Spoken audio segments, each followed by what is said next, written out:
கர்த்தாவே, நீர் எங்களுக்காக எல்லாவற்றையும் செய்து முடிக்கிற தேவன்.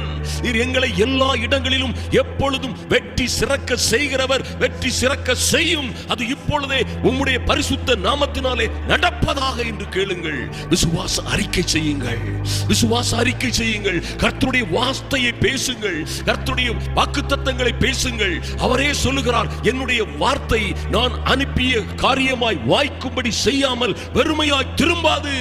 அது அப்படியே செய்யும். அருமையான தேவ பிள்ளைகளே, கவலைப்படாதிருங்கள். எப்படி மோசே பாருங்கள், கடலை பிளப்பதற்கும் கடலை ஒன்று கூட்டுவதற்கும் கரத்தை நீட்டினானோ, அதுபோல தேவ பிள்ளைகளாகி நீங்கள் பாருங்கள், முழங்கால் படியிட்டு ஜெபியுங்கள்.